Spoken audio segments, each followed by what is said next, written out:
بسم الله الرحمن الرحيم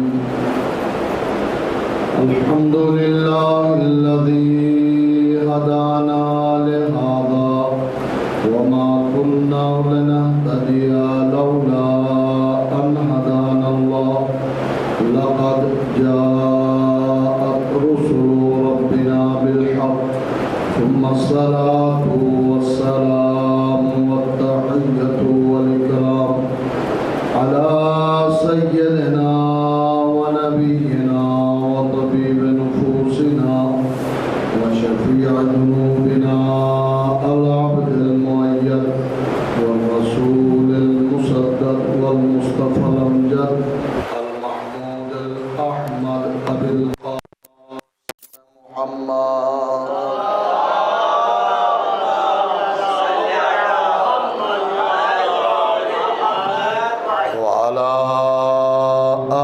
بيته الطيبين الطاهرين المعصومين المظلومين الذين أذهب الله عنهم الرجس وطهرهم تطهيرا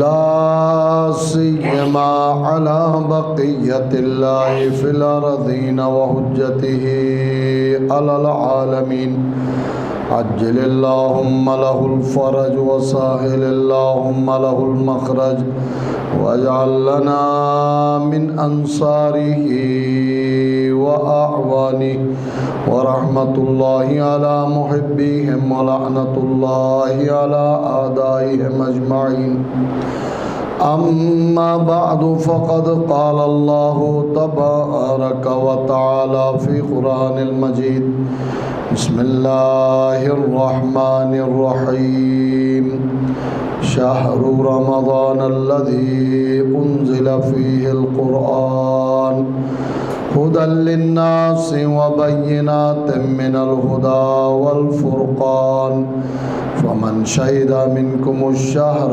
فليصمه ومن كان منكم مريضا أو على سفر فعدة من أيام أخر يريد الله بكم اليسر ولا يريد بكم العسر ولتكملوا العدة ولتكبروا الله على ما هداكم لعلكم تشكرون صلوات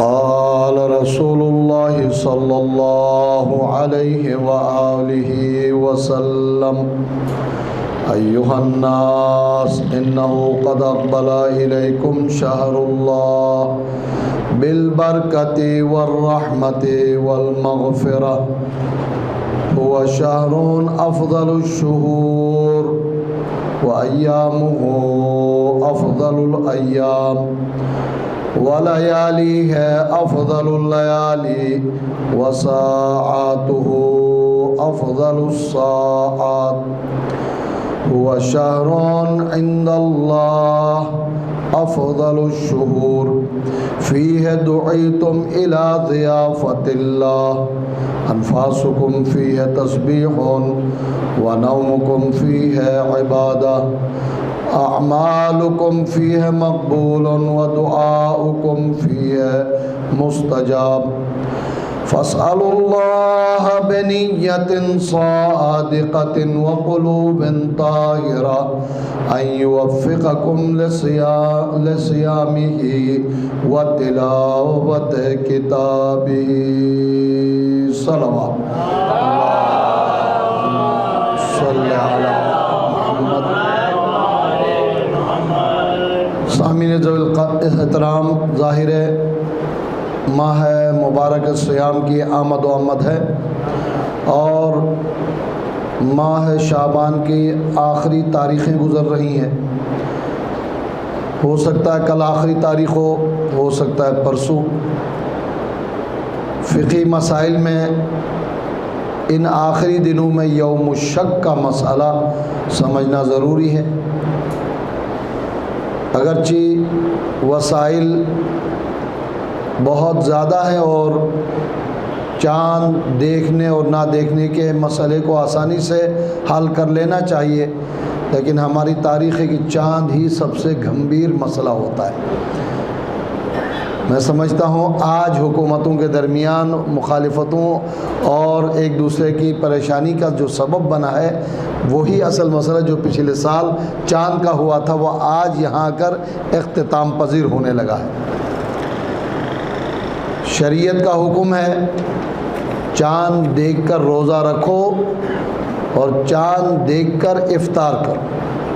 عید والے افطار کی بات کر رہا ہوں، شام افطار کرتے وقت چاند دیکھنا کوئی ضروری نہیں۔ اور ظاہر ہے شریعت مقدسہ کے مطابق کسی بھی ذریعے سے انسان کو یقین و وثوق حاصل ہو جائے بس اس کی ذمہ داری پوری ہو جاتی ہے۔ پرانے زمانے میں جب یہ وسائل نہیں تھے 2 عادل گواہوں کی ضرورت ہوتی تھی۔ 2 عادل گواہوں کو اتنا شریعت نے محترم جانا ہے کہ گویا اپنی آنکھ سے دیکھ کر جس بات کا یقین ہوتا ہے 2 عادل گواہوں کے ذریعے سے بھی اتنی ہی یقین اور اتنا ہی کامل وثوق حاصل ہونا چاہیے۔ خیر پوری کوشش کی کسی طریقے سے کل شام یہ مسئلہ ہوگا۔ چاند کا یقین نہیں آیا، اب کیا کرے؟ جب یقین نہیں تو روزے کی نیت سے، رمضان کے روزے کی نیت سے روزہ آپ نہیں رکھ سکتے۔ شریعت نے بہت آسانی دی ہے۔ شعبان کا آخری روزہ بہت بابرکت روزہ ہے۔ تاکیدی روزے 3 دن تھے، جمعرات، جمعہ، ہفتہ، باقی دن تو گزر گئے، بیچارہ ہفتہ رہ گیا۔ ہو سکتا ہے اتوار مل جائے شعبان کے آخری کے حوالے سے، ہو سکتا ہے رمضان کی پہلی ہو۔ بس کل رات یقین ہو تو فبیہا، نہ ہونے کی صورت میں کسی پر قضا روزہ ہے قضا کی نیت کرے، نہیں ہے شعبان کے آخری روزے کی نیت کرے۔ بالفرض دن کو معلوم ہوا کہ واقعاً چاند ہوا تھا اور ہمیں معلوم نہیں ہوا تو وہی یا قضا یا سنت کی نیت سے رکھی جانے والی عبادت آپ کا خود بخود روزے میں شمار ہو جائے۔ یہ اللہ کی طرف سے آسانی ہے، البتہ برعکس نہیں ہے۔ بھائی میں نے رمضان کا روزہ رکھنا ہو جاتا ہے، ٹھیک ہے، ہوگا، نہیں ہوتا نہیں ہوگا، میں رمضان کی نیت سے روزہ رکھوں گا، نہ وہ قضا روزہ شمار ہوگا، نہ کوئی سنت روزہ شمار ہوگا، اور نہ ہی رمضان کا وہ صرف بھوک اور پیاس کا ایک مسئلہ پیدا ہوگا۔ لہٰذا شریعت کے حکم کے مطابق عمل کیا جائے۔ معلوم ہو جائے رمضان کے معلوم ہونے کے بعد کسی اور روزے کی نیت جائز نہیں۔ معلوم نہ ہونے کی صورت میں یہ یوم الشک کہلاتا ہے۔ 29 شعبان شام کو یعنی کل اس ٹائم پہ چاند نظر آئے تو اگلا دن روزہ ہے، نہیں نظر آئے تو شعبان کی آخری تاریخ کی نیت سے، یا کسی پر قضا روزہ ہے قضا کی نیت سے روزہ رکھے۔ خود بخود چاند ہونے کی صورت میں وہ رمضان کے روزے شمار ہوتے ہیں۔ انشاءاللہ تعالی مشکلات نہیں ہوں گی۔ ہم تو کاغذ پر لکھے ہوئے پیشن گوئی کو بھی اتنا یقین سے دیکھتے ہیں کہ مولانا صاحب کیلنڈر نے لکھا، اب کیسے نہیں ہو سکتا؟ ایسے نہیں ہو سکتا جیسے پچھلی مرتبہ شعبان کی پہلی تاریخ کو نہیں ہوا۔ پورے مہینے ہم 1 تاریخ کے فرق کے ساتھ کیلنڈر دیکھتے رہے۔ اس میں کوئی ضروری نہیں ہے کہ اپنے حساب سے کسی نے کوئی پیشن گوئی کی ہے تو وہ 100% درست ہو۔ لہٰذا یوم الشک کے مسئلے پر عمل کیا جائے اگر چاند کا یقین نہ ہو۔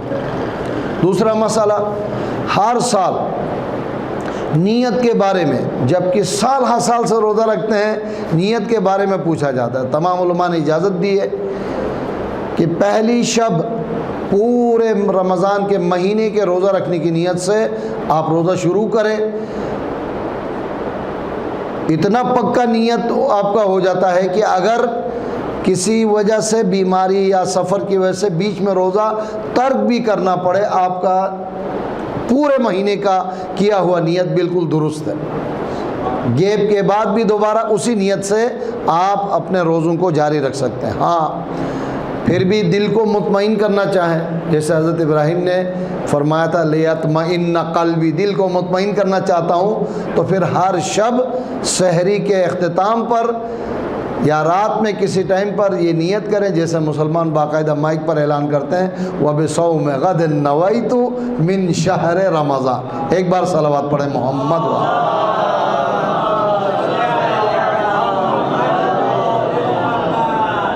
اکثر اعمال کا دار و مدار نیت پر ہے، اور نیت الفاظ کا نام نہیں ہے، دل کے ارادے کا نام ہے۔ ظاہری طور پر یہ عبادات کی مثال نہیں ہے، لیکن حقیقتاً انسان انہی ارادوں کے ذریعے سے چلتا ہے۔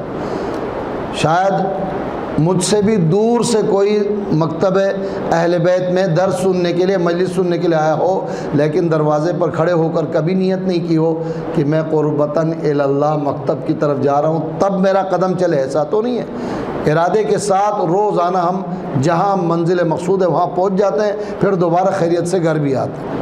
تو الفاظ کا دار و مدار نیت کا دار و مدار الفاظ پر نہیں ہے، دل کے ارادے کا نام۔ ہاں اگر ایک انسان ذہنی طور پر اتنا غیر حاضر ہو کہ اسے پتہ ہی نہیں کہ کیا کر رہا ہوں، جیسے علماء مثال دیتے ہیں نماز کے لیے تکبیر کہنے کے بالکل قریب کھڑا ہے، کسی نے پوچھا کیا کر رہے ہو، نہیں بتا سکا، فجر پڑھ رہا ہوں، ظہر پڑھ رہا ہوں، عصر پڑھ رہا ہوں، 4 رکعت پڑھ رہا ہوں، 3 رکعت پڑھ رہا ہوں یا 2 رکعت، تو پھر اسے معین کرنا پڑے گا کہ کون سے نماز کس وقت کا ذہن حاضر کرنا ہوگا اسے، یہ بات الگ ہے۔ لیکن اس حد تک کہ باقاعدہ بعض حضرات مسجد کے دروازے پر آ کر اشارہ کرتے ہیں، 4 لائنوں آگے جو مولوی صاحب تشریف فرمائے نام لیتے ہیں، 2 رکعت نماز پڑھتا ہوں راضی کرنے خدا کو، روح بقبلہ، اور پھر پورا سمجھ لے کہ نیت کامل ہونے تک 2 رکعت نماز بھی نکل جاتی ہے۔ اتنا طویل مسئلہ ہمارے ہاں نہیں ہے۔ لہٰذا یہ جو تیاری ہے ذہنی طور پر کہ رمضان شروع ہوگا تو روزے رکھوں گا، الحمدللہ یہ نیت روزے کے لیے کافی ہے۔ ایک بار اور صلوات پڑھیں محمد والا۔ لیکن یاد رکھیے گا روزے کی نیت اہل سنت کے طلاق کی طرح سے بہت نازک ہے۔ کیا کہنا چاہ رہا ہوں، اس نے پورے مہینے روزہ رکھنے کا ارادہ کیا تھا، دن میں کافی گرمی لگی، کوئی دیکھنے والا بھی نہیں ہے، کہا چھوڑو ان مولویوں نے تو پریشان کر دیا، کون دیکھ رہا، میں تو روزہ توڑنے والا ہوں، فریج کی طرف نلکے کی طرف آگے بڑھا، بس پانی پی لیتا ہوں۔ ارادہ کیا کیا؟ خراب کیا۔ اب کسی بھی وجہ سے خود اسے احساس ہوا نہیں میں نے روزے کی نیت کی ہے، مجھے روزہ نہیں توڑنا چاہیے، واپس آیا، اتفاق سے نل کے پاس پہنچنے سے پہلے ابا حضور تشریف لائے، مولانا صاحب سے ملاقات ہو گئی، کسی اور مومن سے ملاقات ہو گئی، اب ان کے سامنے روزہ نہ توڑ سکا۔ اس روزے کا عجیب مسئلہ ہے کہ شام تک بھوکا بھی رہنا ہے اور ایک روزہ بعد میں قضا بھی کرنا، نازک ہوا نا مسئلہ۔ اب اس نے مائک پر باقاعدہ اعلان کیا تھا وَبِصَوْمِ غَدٍ نَوَيْتُ مِنْ شَهْرِ رَمَضَانَ، لیکن 11 بجے کے بعد تو چل ہی نہیں سکا۔ لہٰذا نیت میں خلل پیدا نہ کرے، کوئی روکنے والا ہو نہ ہو، نیت آپ کے دل کے ارادے کا نام۔ لہٰذا اگر نیت خراب کریں، ساتھ ساتھ وہ چیز مثلا کھانے پینے یا مبتلات روزے میں سے جو کام کرنا چاہتے ہیں وہ آپ کر بھی چکے، کفارہ بھی واجب ہوگا، لیکن نہیں کر سکے، بھائی ابا حضور آئے تو اب پانی کیسے پی لیں، روکے گا پھر مشکل ہوگا۔ لہٰذا آپ کی نیت کی وجہ سے روزہ تو خراب ہوا، شام تک بھوکے بھی رہیں گے اور ایک روزہ قضا بھی کرنا ہوا، کھا پینے کی صورت میں 60 روزوں والا کفارہ بھی واجب ہوگا۔ دوسرا مسئلہ، ہر سال بارہا سمجھانے کے بعد اچھے خاصے سمجھدار افراد کہتے ہیں قبلہ کفارہ کیسے واجب ہوا، تو میں نے تو رکھنے کا ارادہ ہی نہیں کیا تھا۔ یہ ٹیکنیکل پوائنٹ ہے کہ لوگوں نے خود سے فیصلہ کیا ہوا ہے کہ روزہ باقاعدہ ارادے سے رکھیں، توڑے تو کفارہ واجب ہوتا نہیں۔ عزیزان محترم، آپ صحیح و سالم ہیں، یعنی ایک ایسے مسلمان کی حیثیت سے زندگی گزارے جن پر نماز روزے واجب ہیں، بس اگر آپ سحری کے وقت سے پہلے نیت کر کے رکھ رہے ہیں تب بھی، یا نیت کیے بغیر آپ نے روزہ نہیں رکھا، کفارہ ایک قسم کا ہے۔ روزہ نہ رکھنے کا بھی کفارہ ہے، رکھ کر توڑنے کا بھی کفارہ ہے۔ ظاہراً یہ جو الفاظ بتاتے ہیں کہ میں نے رکھنے کا ارادہ نہیں کیا تھا، وہ والا شاید انسان سمجھتا ہے بڑا گناہ کیا ہے کہ رکھنے کے بعد توڑا ہے۔ گناہ میں دونوں برابر ہے اور کفارہ شریعت میں ایک جیسا ہے۔ بالغ عاقل جو بیمار بھی نہیں ہے، مسافر نہیں ہے، اسے روزہ رکھنا چاہیے، تو نیت نہ کرنا خود کفارے کو ادا کرنے کے لیے، کفارہ واجب کرانے کے لیے کافی ہے۔ لہٰذا یہ کوئی بہانہ نہیں ہوگا کہ میں نے رکھنے کا ارادہ نہیں کیا تھا، کفارہ کیوں واجب ہوا؟ کفارہ پھر بھی واجب ہے۔ دوسری بات، ظاہراً شاید مومنین کرام اسے مذاق سمجھیں، مسلمانوں میں تراویح کا مسئلہ، ہمارے ہاں سحری کا مسئلہ تقریباً برابر چلتا ہے۔ اکثر مسلمان روزہ نہ رکھیں، پوچھیں تو کہیں گے وہ تراویح رہ گیا تھا اس لیے میں روزہ نہیں رکھ سکا۔ اور مومنین، اب کیا فیصد کہوں، ناراض نہ ہو، آپ کو استثناء کر کے کہہ رہا ہوں، 80% مومنین باقاعدہ یہ بھروسہ رکھتے ہیں کہ سحری نہ ملے تو کوئی روزہ نہیں ہوتا۔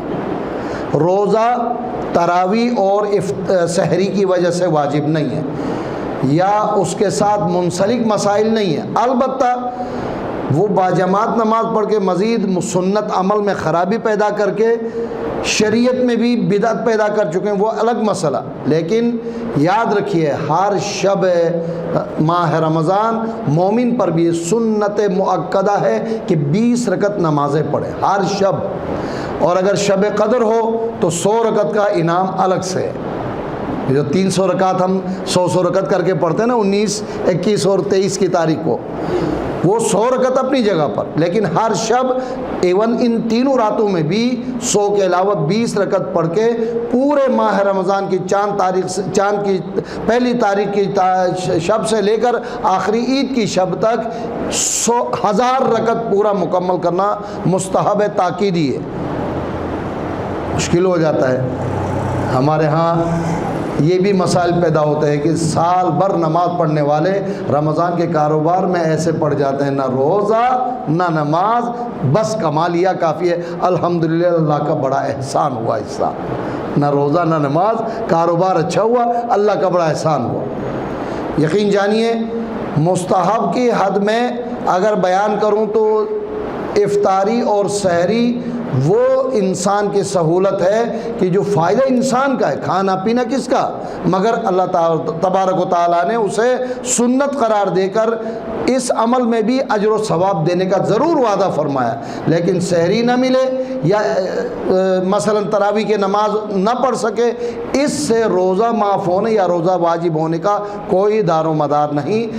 اصل روزہ اپنی جگہ پر، چاہے آپ سیر ہو کر کھا کر روزہ رکھ رہے ہوں یا یہ کہ کچھ بھی کھائے بغیر روزہ رکھ رہے ہوں۔ ہاں، شریعت کی طرف سے آسانی ہے، اس حد تک کی حدیث مؤکدہ ہے، دل نہیں چاہ رہا کھانے کا، شروع میں کچھ دنوں تک سحری، چونکہ 4 بجے اٹھیں گے، 5 بجے اذان کا ٹائم ہے، بے ٹائم ناشتہ کرنے کو دل نہیں چاہے گا، لیکن پھر بھی دل نہیں چاہ رہا، ثواب کی خاطر 1 گلاس پانی، آدھی کھجور کھائیں، کچھ لقمے کھائیں تاکہ سحری کرنے کا ثواب ملے۔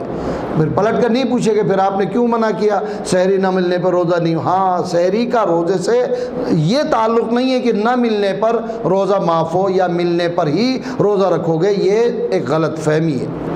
ضرور کریں، ثواب بھی ہے، مگر نہ ملنے پر یا کسی وجہ سے مجبوری میں آنکھ نہ کھلنے پر سحری نہ ملے، نہ کر سکے تو روزے کا اس سے کوئی تعلق نہیں ہے، روزہ بہرحال واجب ہے۔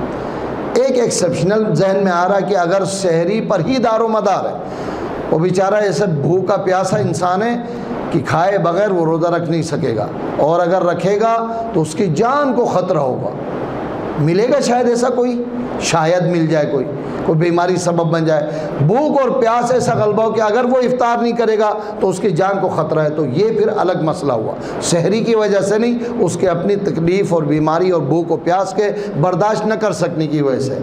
اما ہر روزہ دار کو تھوڑی بہت بھوک بھی لگتی ہے اور پیاس کا بھی غلبہ ہوتا ہے، دیکھیں نا دن میں کتنے گلاس ہم پی چکے ہیں، پھر بھی گرمی کا عالم یہ ہے کہ ہر انسان پانی کے لیے تڑپتا ہے، آگے بڑھتا ہے، مگر کچھ تکلیف برداشت کرے گا۔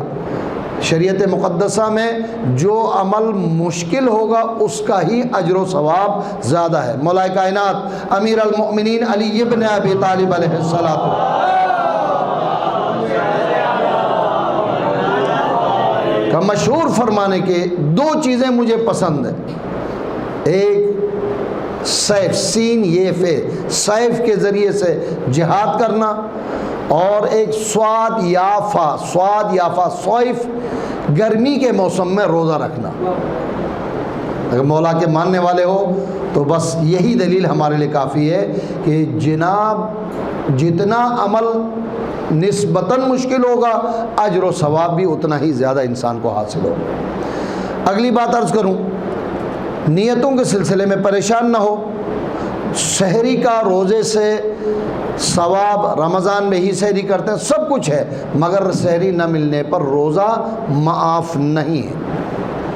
دوسری بات،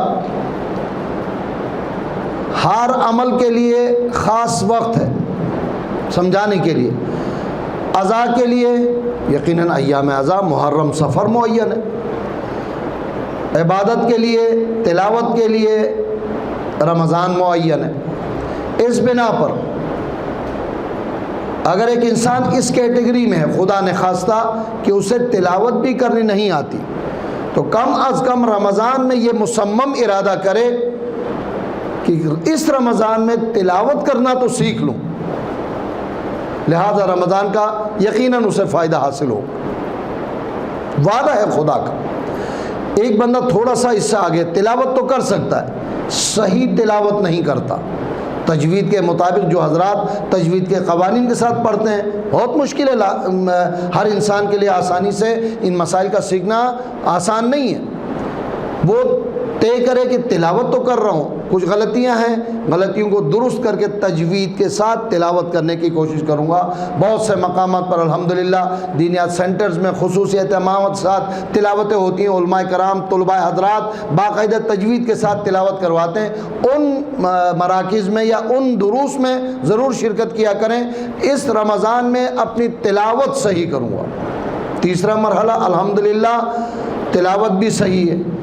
اب میں تجوید نہیں سکھا رہا ہوں کہ یہاں مشکل مسائل عرض کروں، تلاوت بھی صحیح ہے، سمجھنا مشکل ہے، ظاہر ہے عربی ہماری زبان نہیں ہے۔ ایک انسان طے کرے کہ ایک مہینے کے اندر ظاہر ہے موقع ملتا ہے، کام کاج سے بھی نسبتاً کچھ مہلت دی جاتی ہے، اور انسان کا ذہن و دماغ بھی اس نیک کام کے لیے تلاوت اور عبادت کے لیے آمادہ نظر آتا ہے، تو اسے تفہیم قرآن کی طرف اپنے آپ کو متوجہ کرنا چاہیے۔ کچھ الفاظ سیکھے، نورانیت اتنی ملے گی کہ کچھ وقت کے بعد انشاءاللہ قرآن کے مفہوم سمجھنے کے قابل ہو جاؤ گے۔ اور اگر الحمدللہ اس کیٹیگری میں آپ داخل ہیں، پہلے سے تھوڑا بہت ترجمہ آپ کر سکتے ہیں، اب اس حکم خدا کو ذہن نشین کر کے زندگی کا حصہ بنانے کا مرحلہ ہے۔ طے کرے کہ جو کچھ میں قرآن سے سمجھ رہا ہوں، اس رمضان میں خدا سے وعدہ کروں گا کہ اس قرآن کے مطابق عمل کرنے کی بھی کوشش کروں گا۔ کم سے کم 4 مرحلے میں نے بتائے۔ پڑھنا نہیں جانتا، پڑھنا سیکھے۔ پڑھنا جانتا ہے، صحیح تلاوت کرے۔ صحیح تلاوت کرتا ہے تو ترجمہ سیکھے۔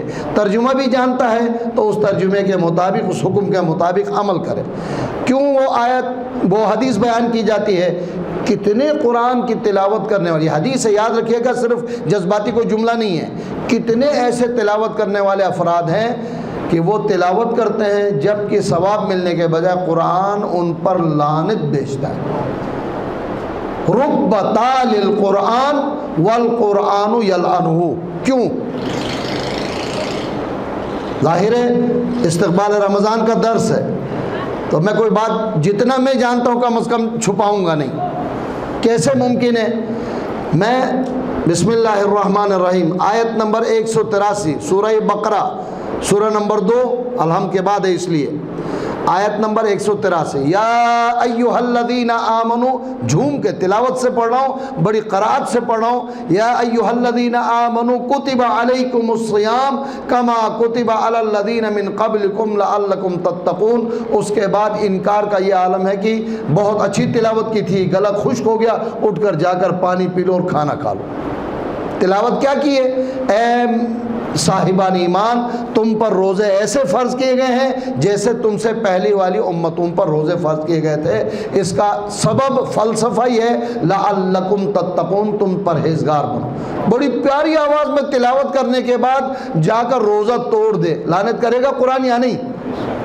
دوسری مثال جو بالکل ہماری زندگی کا حصہ ہے، اقیموا الصلاۃ وآتوا الزکات، مسلمان مومن تو درکنار، کافر تک کو یاد ہے کہ مسلمانوں کے بارے میں قرآن میں حکم ہے کہ نماز قائم کرو اور زکوٰۃ ادا کرو۔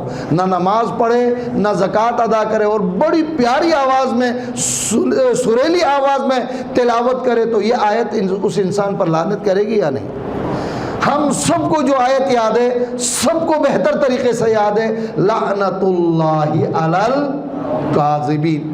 کاذبین کا ذال بھی بڑے مخرج کے ساتھ ادا کیا، لعنت اللہ کا عین بھی بڑے حلق سے باقاعدہ گھاڑے آواز میں نکال کر صحیح تلاوت کی، پلٹ کر پھر دوبارہ جھوٹ، دھوکہ، فریب کا کام کرے تو پھر یہ لعنت اللہ علی الکاذبین پکا لعنت دینے والی آیت ہی بن جائے۔ بس یہ دو مثالیں تھیں، دنیا میں دسیوں ایسی مثالیں۔ میں چند ہفتوں سے بیع و شراء، کاروبار، خرید و فروخت کے مسائل عرض کر رہا تھا۔ مسلمانوں کی عادت ہے، پتہ نہیں عبادت ہے یا صرف عادت ہے، دکان کے دروازے پر لکھا ہوا ہے احل اللہ البیع وحرم الربا، خدا نے کاروبار تمہارے لیے حلال کیا ہے اور سود کو حرام کیا، اور اسی اڈے پر، اب دکان نہیں کہہ رہا ہوں جان بوجھ کر، اس اڈے پر سود کا کاروبار ہو رہا ہے۔ یہ جو آیت لکھی ہوئی کیا کرے گا؟ ہر لمحے لعنت ہی بھیجے گا اور کچھ بھی نہیں۔ بڑی خوبصورت اور سنہرے حروف میں آیات لکھ کر آویزہ کرنے کے ہم لوگ عادی ہیں، برکتیں بھی ہیں، چومتے بھی ہیں، سلام بھی کرتے ہیں، سب جائز ہے، مگر یہ رکھتے اس لیے ہیں کہ اسے سن کر ہمارا ایمان یاد آئے، ہمیں اپنی ذمہ داری یاد آئے۔ تو قرآن کا ایک ایک حرف کا تلاوت کرنا، سننا، تلاوت صرف کرنا ہی نہیں بلکہ قرآن کے الفاظ کی زیارت کرنا، مصحف شریف کی طرف دیکھنا بھی عین عبادت ہے۔ نتیجہ اس لیے کہ اس پر عمل کرنا ہے۔ لہٰذا اس رمضان میں خدا سے توفیق مانگو۔ ابھی حدیث آپ کی خدمت میں عرض کروں گا، رسول کریم فرماتے ہیں کہ مانگو خدا سے، سچے دل سے مانگو، پاک دل کے ساتھ مانگو کہ خدا دو چیزوں کی تمہیں توفیق دے، ایک روزہ رکھنے کی اور ایک قرآن کے تلاوت کی توفیق دے۔ صلوات پڑھے محمد و آل محمد۔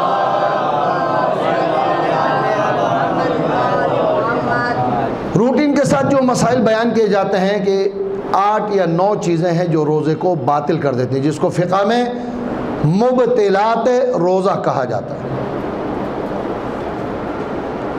کون نہیں جانتا کہ کھانا اور پینا روزے کو باطل کر دیتا ہے؟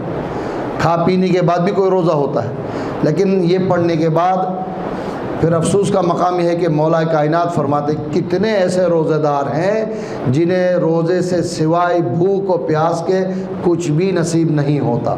معلوم یہ ہوتا ہے کہ بھوک و پیاس کے علاوہ بھی کوئی روزہ ہے، کوئی طریقہ ہے جسے ہمارے مولا اپنانے کا حکم دے رہے ہیں۔ لہٰذا اس حدیث کے اندر غضوا ابصارکم اما لا یحل النظر الیہ، خطبہ شعبانیہ کے حصہ ہے، جان بوجھ کر درمیان میں عرض کر رہا ہوں، اپنی آنکھوں کو ان چیزوں کے دیکھنے سے بچاؤ جن کا دیکھنا خدا نے تمہارے لیے جائز قرار نہیں دیا۔ اپنی بصارتوں کو، سماعتوں کو اور اپنی زبان کو، ہاتھوں کو، اعضاء و جوارح کو ہر اس عمل سے روکو جس عمل کے کرنے کا خدا نے اجازت نہیں دی ہے۔ آنکھ دیکھنے کا کام، کان سننے کا، زبان بولنے کا، ہاتھ پیر دیگر کام ہم کرتے ہیں، تو ان اعضاء و جوارح کو اگر انسان حکم خدا کا مطیع بنا کر عمل کرتا ہے، یہ روزہ بہترین روزہ ہے۔ یہی وہ روزہ ہے جس کے سبب میں انسان کو لعلکم تتقون کا درجہ حاصل ہوتا ہے۔ صلوات پڑھے محمد و آلہ۔ یہ ساری تاکید روزہ رکھنے کے بارے میں ہوا۔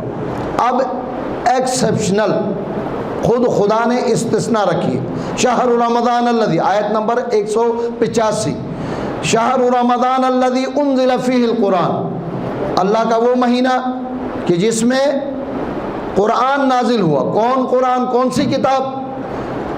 ھدی للناس وبینات من الھدی والفرقان، مکمل سر چشمہ ہدایت کتاب ہے۔ ذالک الکتاب لا ریب فیہ ھدی للمتقین، ابتدائی آیت بالکل سورہ بقرہ کی، سر چشمہ ہدایت ہے۔ اور سب سے بڑھ کر قرآن ہی باطل اور حق کے درمیان مکمل اور واضح فرق ڈالنے والی کتاب ہے۔ فرقان اسی لیے اس کا نام، فرق ڈالنے سے فرقان۔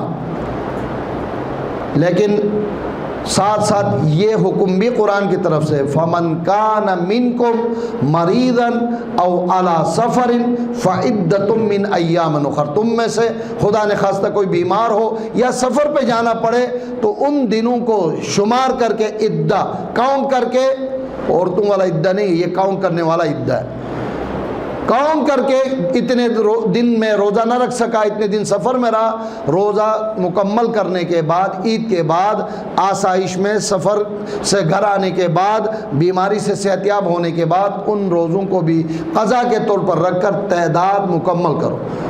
وَلِتُكْمِلُوا الْعِدَّةَ وَلِتُكَبِّرُوا اللَّهَ، علماء مفسرین بیان کرتے ہیں تکبر اللہ، ہر دن تکبیر ثواب ہے، لیکن خصوصیت سے عید کے دن کی تکبیرات، جب اللہ تعالیٰ توفیق دے کہ پورے رمضان روزے رکھے، عید کا وقت آئے، تو معلوم ہے نا عید کی نماز عجیب نماز ہے، پہلی رکعت میں 6 تکبیریں، دوسری رکعت میں 5 تکبیریں، ہمیں تکبیریں یاد نہیں رہتی، قنوت یاد رہتے ہیں، اس لیے کہ مولوی صاحب کافی دیر تک ہمیں لے کر کھڑے ہو جاتے ہیں، اس لیے بڑا مسئلہ ہوتا ہے۔ ایک مسجد میں ایک تازہ کوئی مولانا صاحب یا طالب علم نماز پڑھا رہے تھے، اللہم اہل الکبریاء والعظمہ کی دعا شروع کی، ایک مرتبہ شروع کی، اگلی آیت بھول گئے، بہرحال انسان ہے، اللہم اہل الکبریاء والعظمہ، ایک بزرگ پیچھے کھڑے تھے، ایک مرتبہ انتظار کیا، 2 مرتبہ انتظار، تیسری مرتبہ نہیں ہوا تو اٹھا کے منہ پہ ڈال کے یہ نماز پڑھتا ہی نہیں ہو، چلے جاؤ، وہاں پھر پریشان نہ ہو۔ اب یہ ہمارے لائن کے طالب علموں کی بات ہے، اگر اللہم اہل الکبریاء نہیں یاد آ رہا ہے، ربنا آتنا تو یاد ہے نا، قنوت شرط ہے، اللہم اہل الکبریاء واجب کوئی ذکر نہیں ہے، لہٰذا ربنا آتنا فی الدنیا حسنۃ وفی الآخرۃ حسنۃ وقنا عذاب پڑھ کر جاؤ، خدا بھی راضی، پیچھے بزرگ بھی راضی۔ صلوات پڑھیں محمد وآل۔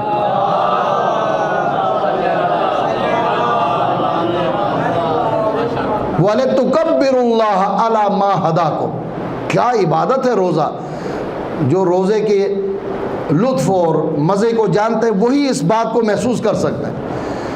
اللہ نے تمہیں روزہ رکھنے کی توفیق اور ہدایت دی ہے، اس پر باقاعدہ 2 رکعت عید کے نماز پڑھ کر خدا کا شکر ادا کرو۔ سویہ اور ڈھول ڈھماکہ تو ہم سب کو یاد ہے، عید کے نماز اور شکر، اچھا عید کی نماز کے لیے بڑا اہتمام ہوتا ہے، بلکہ زندگی بھر نماز نہ پڑھنے والا بھی عید کے نماز پڑھ کر اسلام کو دم پکڑنا چاہتا ہے کہ اسلام کی دم ہمارے ہاتھ سے نہ نکل جائے۔ لیکن بہرحال یہ جو عمل پورے مہینے آپ نے روزے کی شکل میں ادا کی ہے، اس کا ایک الگ لطف ہے، اللہ تبارک تعالیٰ اس پر بھی شکرانے کا حکم دیتا ہے۔ وَلَتُكَبِّرُوا اللَّهَ عَلَى مَا هَدَاكُمْ وَلَعَلَّكُمْ تَشْكُرُونَ، شکر کرو تاکہ تم شکر گزار بندوں میں سے بن جاؤ۔ پہلی آیت 183 نے کہا لَعَلَّكُمْ تَتَّقُونَ، دوسری آیت نے کہا لَعَلَّكُمْ تَشْكُرُونَ۔ یہ روزے کی عبادت ہی ایسے کہ انسان صاحب تقوی بنتا ہے اور شکر گزار بندہ بنتا ہے۔ صلوات پڑھے محمد وآلہ محمد۔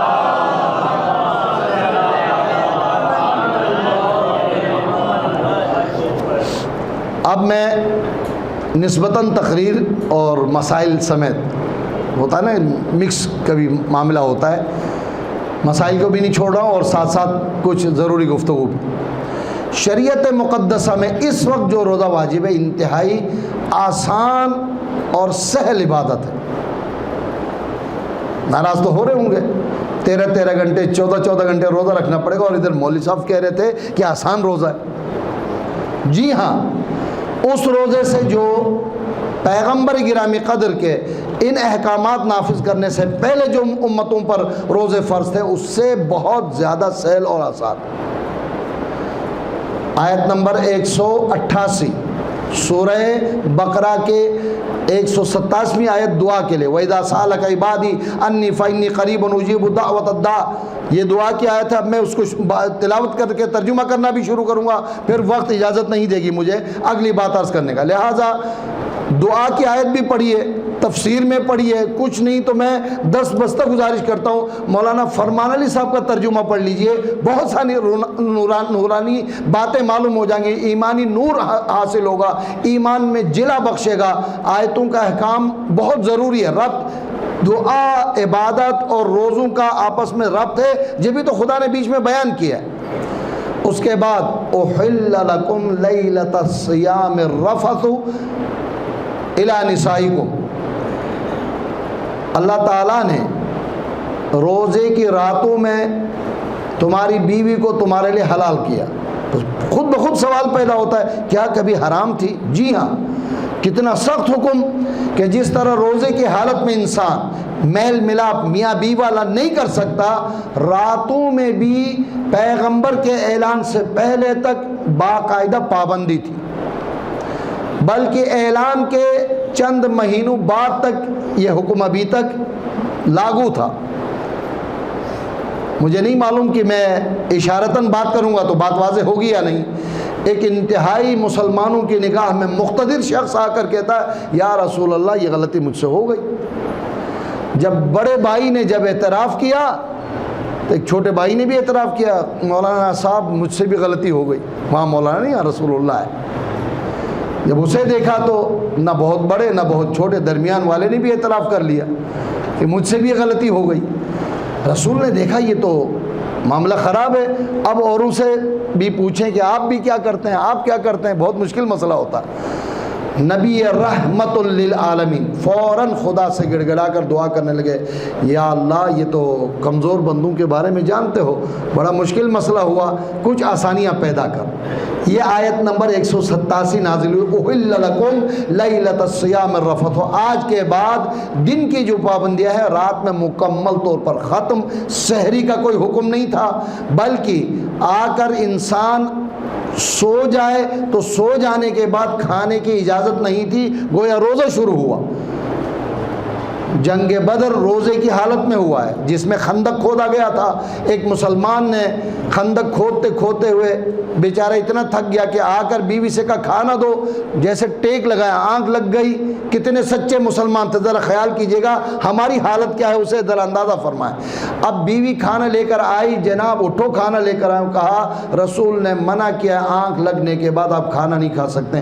دن بھر روزہ بھی رکھا ہے، خندق بھی کھودی ہے، اور باقاعدہ افطار کیے بغیر اگلی رات اور دن کا روزہ بھی شروع کیا۔ ہم ہونا کیا رسول، کیا قرآن، کیا حکم، لے بسم اللہ، انا للہ و انا الیہ راجعون۔ ہوا کیا، اگلے دن پھر خندق کھودنی ہے۔ بیچارہ خندق کھودتے کھودتے خندق کے اندر ہی گر پڑا۔ نبی کریم نے کہا معاملہ کیا ہے؟ یا رسول اللہ رات کو افطار نہیں کر سکا۔ اسی جگہ رسول اکرم نے دعا فرمائی، پروردگار نے سحری نہ صرف کھانا جائز کر دیا بلکہ میں نے پوری تفصیل بیان کی، مستحب ہے، تاکیدی کے ساتھ مستحب قرار دیا کہ اگر دل نہیں چاہتا تھوڑا بہت کھا کے ثواب کماؤ، اس لیے آسانی کی خاطر۔ تو مشکل ہے نا، اگر کھانے کی اجازت نہ ہوتی، دیگر پابندیاں ہوتی، بہت مشکل ہوتا۔ دن میں روکنا مشکل ہے مسلمان کے لیے، تو رات کی پابندی بہت مشکل ہوتا تھا۔ الحمدللہ پروردگار نے بہت آسانیاں کی ہیں، اب رات پورا کھا سکتے ہیں، پی سکتے ہیں، ہر وہ کام جو دن میں نہیں کر سکتے آپ کے لیے جائز ہے۔ اور اس کے بعد فجر سے لے کر اتم الصیام الی اللیل، 128ویں آیت کا ایک حصہ آپ کی خدمت میں عرض کر رہا ہوں، روزے کو رات تک مکمل کرو۔ روزے کے مسائل میں آیت کے ساتھ یہ نمبر بھی عرض کروں۔ آخری مسئلہ، کلوا واشربوا حتی یتبین لکم الخیط الاسود من الخیط الاسود، خیط الابیض من الخیط الاسود۔ روزے کو شروع کرو جب کالا دھاگا سفید دھاگے سے الگ ہو جائے۔ عدی ابن حاتم، جناب حاتم طائی کا نام سنا ہے نا، اس آیت کے نازل ہونے کے بعد ایک کالے دھاگے کو لے کر اور ایک سفید دھاگے کو لے کر بیٹھ جایا کرتے تھے رات کو۔ رسول اکرم کے حکم ملنے کے بعد کی سفید دھاگا اور کالے دھاگے کو جدا ہونے کے بعد، واضح ہونے کے بعد روزہ شروع کرنا ہے۔ کہا یا رسول اللہ کیا یہ میرا طریقہ درست ہے کہ میں سفید اور کالا دھاگا رکھتا ہوں سامنے، جب روشنی اتنی ہو جاتی ہے کہ سفید اور کالا دھاگا الگ الگ نظر آ جاتا ہے تو میں پھر اسے روزے کے ابتدا کا وقت سمجھتا ہوں۔ رسول اکرم اتنے مسکرائے کہ آپ کے دندان مبارک نظر آنے لگے. رسول اکرم ہنستے نہیں تھے اتنا. یہ قہقہہ لگانا بیہودہ لوگوں کا کام. ایک مرتبہ کہا کہ نہیں، داغے مراد نہیں ہے، صبح کی پو پھٹنا. یہ عبارت صحیح ہے لفظ. سفید لکیریں نکلنا شروع ہو جائے. اچھا شہری زندگی میں روشنیاں بہت زیادہ ہے، اس وجہ سے معلوم نہیں ہوتا. گاؤں دیہات میں واقعاً فجر کے آغاز پر صبح کاذب، فقہ میں صبح کاذب کہا جاتا ہے. پوری توجہ سے سنیے گا. ایک پھر غلط فہمی کا ازالہ کرنا چاہتا ہوں. جیسے وہ نماز تراویح نہ ملنے پر روزہ چھوڑ دیتے ہیں، سحری نہ ملنے پر ہم چھوڑ دیتے ہیں، اسی طرح یہ غلط فہمی بھی ہے کہ فجر کی نماز شیعہ کی پہلے ہوتی ہے. نہیں، شریعت کا حکم الٹا ہے. جس طرح مغرب پہلے ہے، فجر بھی ان کی پہلے ہے. کس کس نے پہلی مرتبہ سنا ہے؟ ہاتھ اٹھانے کی ضرورت نہیں ہے. تعجب تو ہوگا. 10 منٹ پہلے اذان دیتے ہیں. باقاعدہ لوگ باجماعت نماز پڑھتے ہیں. ابھی نماز کا ٹائم ہوا نہیں.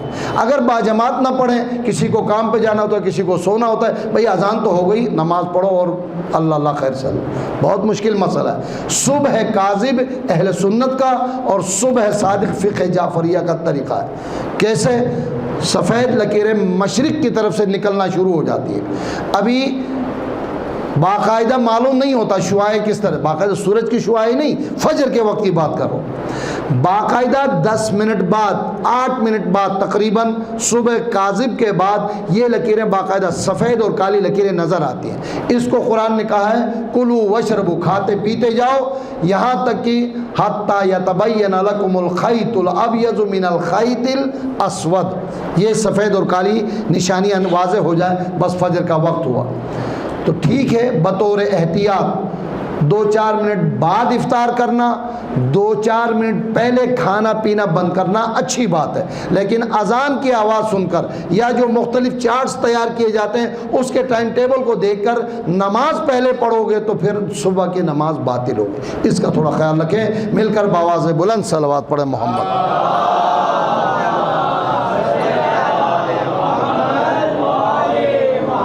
کافی طویل ہو گئی، فجر نہ ہو جائے اس لیے میں نے پانی پی لیا کہ روزہ صحیح ہو جائے.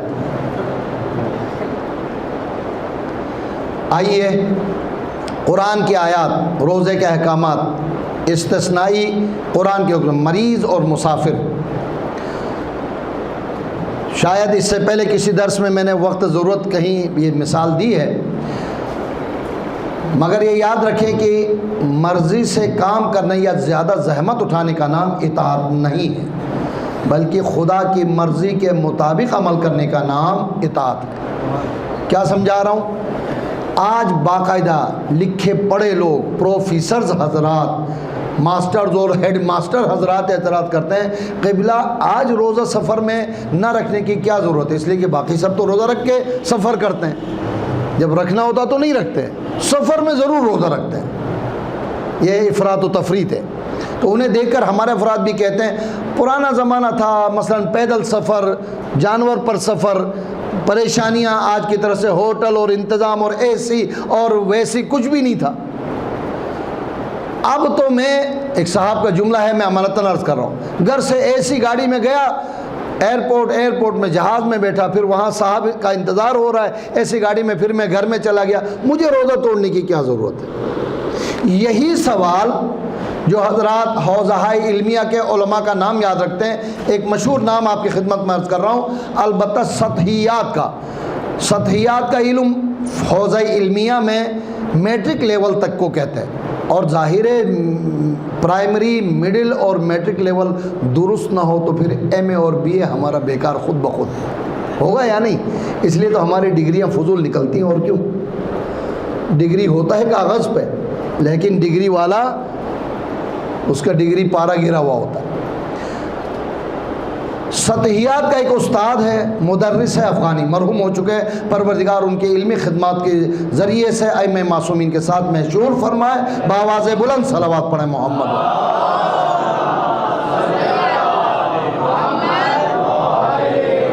ایک عام بندہ قرآن کی تلاوت کرتے کرتے اس آیت پر پہنچا، فمن کان منکم مریضا او علی سفر فعدۃ من ایام اخر.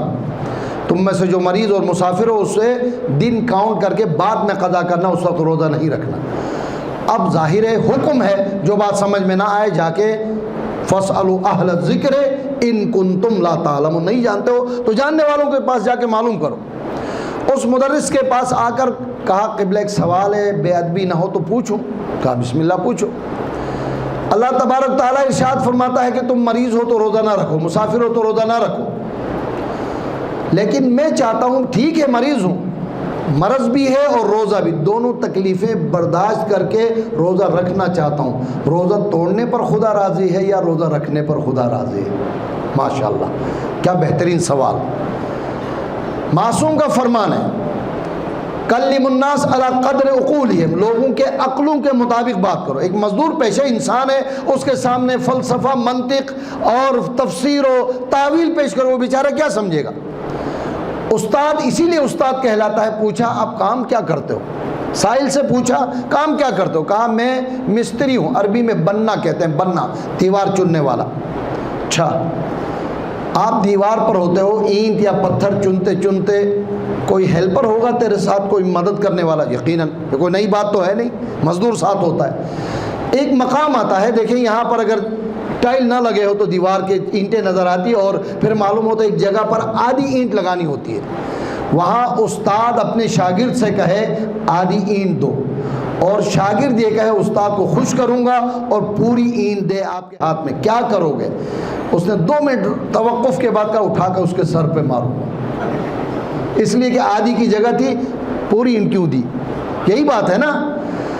خود جواب دینے کے بعد، یقین جانیے میں نے اپنے استاد سے یہی سنا ہے، پیشانی اور ہاتھوں کے بوسہ دینے کے بجائے قدم پر سر رکھ کر مزدور نے شکریہ ادا کیا، قبلہ تم نے میرے کام کے مطابق ہی کام سمجھا دیا۔ جب خدا کو 4 کی جگہ 2 رکعت چاہیے، بندہ کون سا پہلوان ہے جو 4 دے کر خدا کو خوش کرنا چاہتا ہے؟ خدا کہتا ہے مریض ہو اور سفر میں ہو، مسافر ہو، روزہ نہ رکھو، میں روزہ رکھ کے خدا کو خوش کروں۔ بہت صحیح مثال، خواتین کے مسائل ماہانہ کم از کم 3 دن یہ مسئلہ پہ درپیش ہوتا ہے، نماز روزہ دونوں اس ٹائم پہ حرام ہے۔ اگر کوئی زیادہ مومن بننا چاہے اور اس دوران نماز اور روزہ شروع کرے، حرام اور بدعت تو ہو سکتا ہے، کوئی ثواب اسے نہیں ملتا، اطاعت یہ ہے۔ اس سے بھی عجیب بات یہ ہے، نماز قضا بھی حکم نہیں ہے، روزے کی قضا ضرور ہے۔ روزہ بھی اللہ کی طرف سے، نماز بھی اللہ کی طرف سے۔ ارے بھائی میں نماز بھی قضا کروں، بدعت ہے، گناہ ہے، کوئی ثواب نہیں ہے۔ کیوں؟ حکم خدا کی اطاعت۔ بس مسافر اور مریض کے لیے خدا کا حکم ہے۔ البتہ 10 بستہ گزارش کروں گا، رمضان کا چاند نظر آنے کے بعد کچھ لوگ مریض ہو جاتے ہیں اور کلینک پہنچ جاتے ہیں، ان مریضوں سے خدا کی پناہ۔ صلوات پڑھے محمد وآلہ۔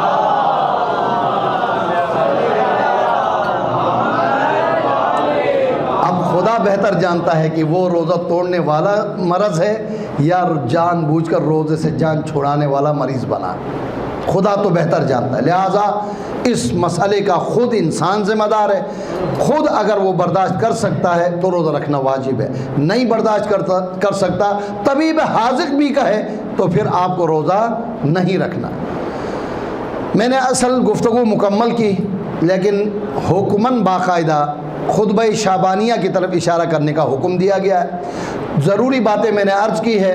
آج میں گزارش کرتا ہوں کوئی مسئلہ اگر آپ کے ذہن میں واضح نہیں ہے تو آپ الحمدللہ سوال کر سکتے ہیں، انشاءاللہ اس کا جواب باثواب سے آگاہ کیا جائے گا۔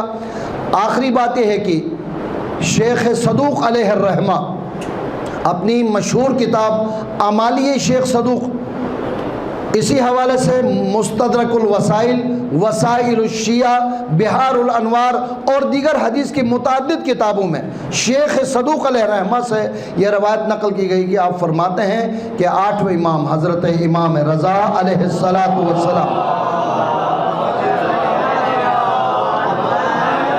اپنے آباء و اجداد کے توسل سے مولا کائنات امیر المؤمنین علی ابن ابی طالب علیہ السلام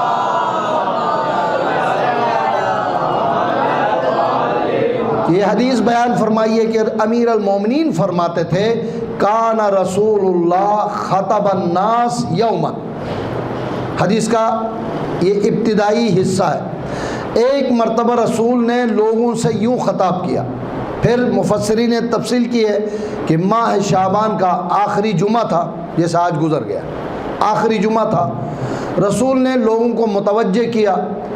بسم اللہ الرحمن الرحیم، قال رسول اللہ صلی اللہ علیہ وآلہ وسلم ایھا الناس انہ قد اقبل الیکم شہر اللہ بالبرکۃ والرحمۃ والمغفرہ۔ 3 اشرے ہیں، 3 فضیلتیں بتائیں رسول نے۔ لوگوں، مومنین نہیں کہا ہے، مسلمانوں نہیں کہا ہے، لوگوں کو متوجہ کیا ہے، یعنی خدا اور خدا کا رسول یہ چاہتے ہیں کہ عام مسلمان بھی اس فضیلت سے، عام انسان بھی محروم نہ ہو۔ ایھا الناس قد اقبل الیکم شہر اللہ بالبرکۃ والرحمۃ والمغفرہ۔ لوگوں آگاہ ہو جاؤ، اللہ کا وہ مہینہ ان قریب آ رہا ہے جو رحمتوں، برکتوں اور مغفرتوں سے پور ہے۔ صلوات پڑھے محمد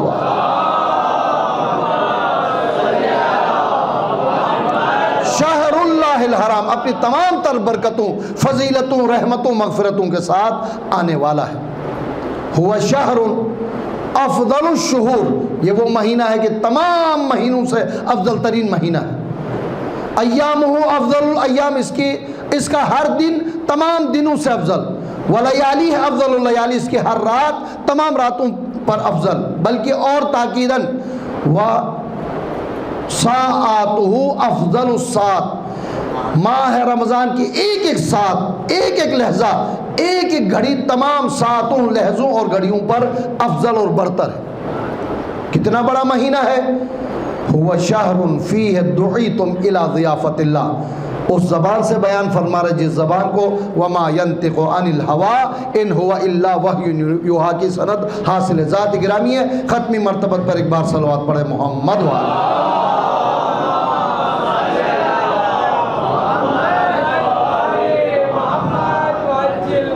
اس کا ہر دن پر، اس کی ہر رات تمام راتوں پر، اس کا ہر لہجہ تمام لہجوں پر افضل ہے۔ یہ وہ مہینہ ہے کہ فیہ دعیتم الی ضیافت اللہ۔ ارے کوئی مقتدر شخص دعوت دیتا ہے تو ہمارا سینہ چوڑا ہوتا ہے کہ فلاں صاحب نے مجھے دعوت دی ہے۔ آپ نے اشارہ نہیں سمجھا، بڑے بڑے سیاسی لوگوں نے ہمارے بڑے وزیروں کو دعوت دے کر اپنی طرف کر لیا ہے آج کل۔ بہترین دعوت کی مثال ہے، جب دعوت دے تو جانا ہی پڑے گا نا، دعوت کیسے چھوڑ دے۔ عام ہمارا جیسا انسان جب مرتبہ پاتا ہے وہ دعوت دیتا ہے، ہم خوش ہوتے ہیں۔ کیا مقام ہے اس مہینے کا کہ رب کریم نے روزہ دار بندے کو اپنے دسترخوان پر مہمان بلایا۔ ہوا شہر فیہ دعیتم الی ضیافت اللہ، کتنا محترم مہینہ ہے کہ اے روزہ دار، تمہارا خاموش بیٹھ کر سانس لینا بھی خدا کی نگاہ میں ذکر کے برابر۔ انفاسکم فیہ تسبیح و نومکم فیہ عبادہ، تمہارا سونا بھی عبادت ہے۔ یہ سوال بچوں سے ہے، کبھی سنا ہے جو سویا نہیں؟ بزرگوں نے جواب دیا، بچے کیوں جواب نہیں دے؟ جو سویا، سو کر کوئی کمال کر سکتا ہے؟ کوئی کما سکتا ہے؟ بالکل نہیں۔ لیکن ماہ رمضان کی برکت ہے۔ روزہ داروں یاد رکھنا، بدماشوں کو نہیں کہہ رہا ہوں، معصیت کاروں کو نہیں کہہ رہا ہوں، گٹکے والوں کو نہیں کہہ رہا ہوں۔ روزہ تو نہیں چھوڑ سکتے لیکن گٹکا نہیں چھوڑ سکتے، روزہ تو چھوڑ سکتے ہیں، سگریٹ نہیں چھوڑ سکتے، روزہ تو چھوڑ سکتے ہیں، اپنی بدماشی نہیں چھوڑ سکتے۔ ان کی بات نہیں ہے، ان کے لیے پھر کبھی موقع ملے تو قباحت بیان کریں۔ یہاں تو روزہ دار کی فضیلت ہے۔ روزہ دار بھوک و پیاس سے نڈال ہو کر آ کر تھوڑی دیر کے لیے سستانے کے لیے سوتا ہے، رب کریم سے آواز آتی ہے، اے بندے محترم، تمہارا سونا بھی میرے پاس عبادت کے برابر ہے۔ وَنَوْمُكُمْ فِيهِ عِبَادَةٌ۔ باقی دنوں میں بھی اللہ تعالیٰ عبادتیں قبول کرتا، دعائیں مستجاب کرتا ہے، لیکن نبی کریم فرماتے ہیں، کو خاص وجہ سے فرماتے ہیں، اعمالکم فیہ مقبول اعمالکم فیہ مقبول و دعاؤکم فیہ مستجاب۔ اس مہینے میں تمہارے اعمال قبول ہیں اور تمہاری دعائیں مستجاب ہیں۔ یہ ہمارے ترجمے کا یا ہماری زبانوں کا قصر اور کمی ہے کہ دونوں جگہ ہم لفظ قبول استعمال کرتے ہیں۔ اعمال مقبول ہیں اور دعائیں مستجاب ہیں، دونوں کے لیے حکم عربی میں الگ مفہوم استعمال ہوتا ہے۔ لیکن ساتھ ساتھ یہ ساری فضیلتیں بیان کرنے کے بعد دنوں کی تعریف، راتوں کی تعریف، پورے مہینے کی تعریف، لہجوں کی تعریف، روزہ دار کا سونا عبادت، روزہ دار کا خالی سانس لینا ذکر کے برابر۔ لیکن ساتھ ساتھ ان فضیلتوں کی ایک ذمہ داری رسول کریم ختمی مرتبہ حضرت محمد مصطفیٰ صلی اللہ علیہ وآلہ وسلم۔ بس میں انشاءاللہ ان لہجوں کے ساتھ ہی بات ختم کر رہا ہوں۔ فَاسْأَلُوا اللَّهَ بِنِيَّةٍ خَالِصَةٍ وَقُلُوبٍ طَاهِرَةٍ، جو میں نے ابھی تھوڑی دیر پہلے درمیان سے حصہ لے کر آپ کی خدمت میں عرض کیا تھا۔ اے روزہ داروں، اے عبادت گزاروں، نیک نیتی کے ساتھ، چونکہ کوئی عمل نیک نیتی پر مبنی نہ ہو خدا کی نگاہ میں اس کا کوئی مرتبہ نہیں ہے۔ نیک نیتی کے ساتھ للہ، خالص خدا کی خاطر، وقلوباً طاہرہ، دلوں کو کدورتوں، حسرتوں اور دیگر پریشانیوں سے دور کر کے، حسد و کینہ کے ساتھ کوئی عبادت قبول نہیں ہوتی۔ دلوں کو بھی، زبانوں کو بھی صاف کر کے مانگو خدا سے۔ فَاسْأَلُوا اللَّهَ رَبَّكُمْ، کیا أَن يُوَفِّقَكُمْ لِصِيَامِهِ وَتِلَاوَةِ کِتَابِهِ۔ ٹھیک ہے، جائز طریقے سے بھی اگر روزہ رہ جائے، بیماری، سفر، جائز طریقہ ہے نا جس میں روزہ چھوڑ سکتا ہے، لیکن کیا کوئی کہہ سکتا ہے کہ یہاں روزہ چھوڑنے کے بعد جب بعد میں شوال یا دیگر مہینے میں وہ قضا کرے گا تو رمضان کا فائدہ پا سکتا ہے؟ ہرگز نہیں۔ ایک فریضہ ادا ہوگا، رمضان کی برکتوں سے، بیماری اور سفر سے بھی انسان محروم نہ ہو۔ مانگو خدا سے ان یوفقکم لصیامہ وتلاوت کتابی۔ کتنے مسلمان سچے دل سے روزہ رکھتے ہیں، کتنے عبادت گزار ہیں، مجھ سے بہتر حالات آپ کو معلوم ہیں، لیکن مانگو خدا سے، اپنے لیے بھی، دوسرے مومنین مومنات کے لیے بھی، خدا ہمیں روزے اور تلاوت کی توفیق عنایت فرمائے۔ صلوات پڑھیں محمد و آل محمد۔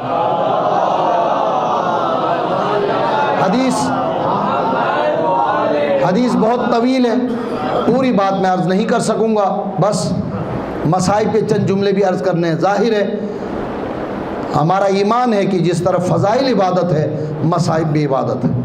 دو جملے مصائب کے قریب ہونے کے لیے حکم دیا، وَوَقِّرُوا كِبَارَكُمْ وَصِلُوا أَرْحَامَكُمْ۔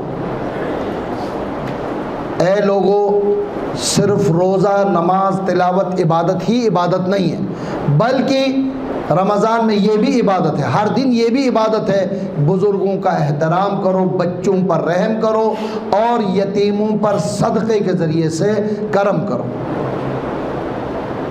عزیزو، اسلام کتنا عزیز ہے، جہاں نماز روزے کا حکم دیتا ہے وہاں یتیموں پر کرم کرنے کا، رحم کرنے کا حکم بھی دیتا ہے۔ بزرگوں کو حکم دیا کہ بچوں پر رحم کرو، بچوں کو حکم دیا کہ بزرگوں کا احترام کرو۔ فَتَصَدَّقُوا أَيْتَامَ النَّاسِ، لوگوں کے یتیموں پر صدقے کے ذریعے سے کرم کرو، رحم کرو۔ خدا نے خواستہ پھر کوئی ایسا مرحلہ آئے گا تو لوگ بھی اور خدا بھی تمہارے یتیموں پر بھی رحم کریں۔ عزیزو، یہ تمام فضیلتیں بیان کرنے کے بعد فرماتے ہیں فَإِنَّ الشَّقِيَّ مَنْ حَرُمَ غُفْرَانُ اللَّهِ فِي هَذَا الشَّهْرِ۔ انتہائی شقی، بد نصیب، بدبخت انسان ہے کہ ماہ سیام میں بھی خدا سے مغفرت حاصل نہ کر سکے، غفران اللہ سے، رحمت الہی سے انسان محروم ہو جائے۔ حالانکہ رمضان ہے، وہ انتہائی بد نصیب انسان رمضان میں بھی نہ بچا سکے۔ بس عزیزو، آگے بڑھتا ہوں۔ حدیث بیان کرتے کرتے مولا کائنات فرماتے ہیں، رسول نے ارشاد فرمایا، یا علی، ایسے ہی ایک رمضان کی کسی تاریخ میں دیکھ رہا ہوں کہ آپ کے سر کے خون سے داڑھی کو خضاب کیا جائے گا۔ عزیزوں، میں مصائب تک آ گیا ہوں، لیکن مولا کائنات کا جملہ ہے، آپ کی خدمت میں ضرور عرض کروں گا۔ جیسے یہ فرمایا، شہادت کی خبر دی، 21 رمضان شہادت، 19 رمضان شب ضربت۔ کون نہیں جانتا کہ ماہ رمضان میں ہی مولا کو شہید کر دیا گیا۔ جیسے شہادت کی خبر ملی، مولا کائنات کا سوال عجیب ہے، یا رسول اللہ اتنا بتا دیں، جب میں شہید کیا جاؤں گا میرا دین سالم ہوگا؟ کون کہہ رہا ہے؟ کل ایمان، میرا ایمان محفوظ ہوگا۔ رسول فرماتے ہیں، نعم یا علی، یا علی، آپ کے مضبوط ایمان کی وجہ سے تو شہید کر دیا جائے گا۔ قتل امیر المؤمنین لشدت عدلہ، یہ تاریخ میں جملہ مشہور ہے، علی کے سخت عدالت کی وجہ سے دوست بھی دشمن ہوا۔ بس انسان کو وقت آخر کے بارے میں فکر کرنی چاہیے، جب دنیا سے جانا تو یقینی ہے، جب جاؤں تو میرا ایمان محفوظ ہو۔ اب رسول اکرم نے جب خبر دی تو علی پر کیا گزری ہوگی، خانوادہ عصمت و طہارت پہ کیا گزری ہوگی۔ وقت آنے پہ آپ باقاعدہ مجالس کی تفصیلات سنیں گے، لیکن عرض کرتا ہوں یہی ہے نا 19 رمضان کی شب ہے، حضرت ام کلثوم کے گھر میں آپ نے قیام فرمایا ہے، بار بار گھر سے نکل کر آسمان کی طرف دیکھتے اور یہ جملہ کہتے ہیں ہی واللہ، خدا کی قسم اللہ اور رسول نے جس رات کا مجھ سے وعدہ لیا گیا یہ رات وہی ہے۔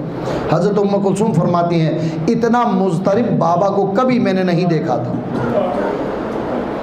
جب نکلنے لگے فجر کے وقت، مرغابیوں نے مولا کو روک کر گویا اپنی محبت کا اظہار فرمایا، اے مولا ہمیں یتیم نہ کیجیے، بتائیے مسلمان اور مومن کا عالم کیا ہوگا۔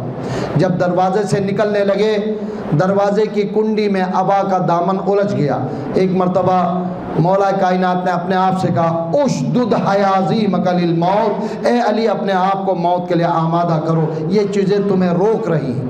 بس عزاداروں میں نے گفتگو تمام کی، جب علی محراب عبادت کی طرف جا رہے تھے، کچھ لوگ سو رہے تھے، آواز دی اے لوگوں سونے کا وقت ختم ہوا، اٹھو اور عبادت کرو، بلکہ ابن ملجم تک کو پاؤں کے ٹھوکر سے اٹھا کر محراب عبادت میں چلے گئے۔ میں ہاتھ جوڑ کر کہوں مولا کم از کم آج تو دشمن کو سونے دیتے۔ شاید مولا یہ فرماتے ہوں گے کہ اے ہمارے دوست، ہمیں تو دشمن کا بھی نماز کے ٹائم پر سونا پسند نہیں، مومن کا کیا کہنا۔ مولا عبادت میں مصروف ہو گئے۔ اب راوی بیان کرتا ہے کہ پہلی رکعت کے پہلے سجدے سے جب مولا نے سر اٹھایا، ظالم نے تلوار کا وار کیا۔ زینب ام کلثوم نے جبرائیل کی آواز سنی، تہدمت واللہ ارکان الہدا، ہائے اللہ کی قسم رکن ہدایت منہدم ہوا۔ عزاداروں کس طرح سے بیان کیا جائے، حسن و حسین مسجد کی طرف بھاگے، کیا دیکھا محراب عبادت میں بابا زخمی پڑے ہیں۔ عبادت کی اہمیت کو سنیے، مولا نے حکم دیا میرے لال حسن مجتبی مجھے چھوڑ دیجئے، پہلے مسلمانوں کو نماز پڑھائیے۔ مولا امام حسن نے نماز پڑھائی، مولا کا بابا کا سر زانوں پر رکھا، ایتمنی علی صغر سنی، ارے مولا کس نے مجھے یتیم کر دیا، میرے مولا کو ایک گلیم میں رکھا۔ ایک مرتبہ گھر کی طرف لے کر آئے، اصحاب رو رہے ہیں، ساتھ دروازے تک آئے، مولا نے نحیف سی آواز سے کہا حسن مجتبی مجھے زمین پر چھوڑ دیجئے، زینب کبریٰ اس حالت میں دیکھے گی برداشت نہ کر سکے گی۔ اصحاب سے کہا واپس چلے جاؤ، تمہارا بہت شکریہ۔ میں ہاتھ جوڑ کر کہوں مولا یہ آپ کے صحابی ہیں، آپ کے چاہنے والے ہیں، آپ نے ان کو واپس کر دیا۔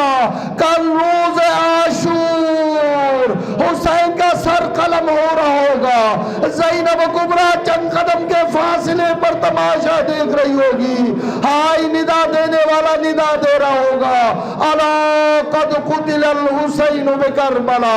مولا آپ نے صحابیوں کو واپس کیا، یہی کوفہ ہوگا، زینب بے ردا ہوگی، درباروں اور بازاروں میں زینب و اہل بیت کو پھر آیا جائے۔ الا ولعنت اللہ علی الظالمین وسیعلم الذین ظلموا ای منقلب ینقلبون۔ پروردگار ہماری اس توسل کو اپنی بارگاہ میں قبول فرما، حاضرین و غائبین کے حوائج شرعیہ کو پورا فرما، جو پریشان حال ہیں ان کی پریشانیاں دور فرما، جو مریض ہیں بحق حلال مشکلات امیر مومنان انہیں شفاء کلی عنایت فرما۔ پروردگار ماہ سیام کی آمد ہے، ماہ رمضان کی برکتوں فضیلتوں عبادتوں سعادتوں کو حاصل کرنے کی توفیق عنایت فرما، روزہ اور تلاوت کی سعادت نصیب فرما۔ پروردگار اہل اسلام اہل ایمان کی جان مال عزت و آبرو کی حفاظت فرما، دشمنان دین دشمنان مذہب دشمنان پاکستان کو نیست و نابود فرما۔ پروردگار عالم اسلام کی سربلندی کے لیے اپنے آخری حجت کے ظہور میں تعجیل فرما، قلب مبارک امام کو ہم سے راضی و خوشنود فرما، ہم سب کے مرحومین کی مغفرت فرما، ہمارے اور ہمارے مرحومین کے تمام گناہان کبیرہ و صغیرہ کو معاف فرما، ہماری دعائیں عبادتیں قبول فرما۔ ربنا تقبل منا انک انت السمیع العلیم وتب علینا انک انت التواب الرحیم۔ ہمیشہ کی طرح سے سورہ فاتحہ کے التماس سے جملہ تمام مرحوم مومن مومنات، شہداء ملت جعفریہ، علماء، فقہاء، قائدین، آپ تمام حضرات کے مرحومین، بالخصوص آیت اللہ خوئی و آیت اللہ خمینی، ڈاکٹر عباس حیدر شہید، سید ابراہیم حسین ولد سید ذوالفقار حسین، سیدہ صوبیہ فاطمہ بنت سید ابراہیم حسین، کل مومن مومنات کی اصالہ ثواب کے لیے سورہ فاتحہ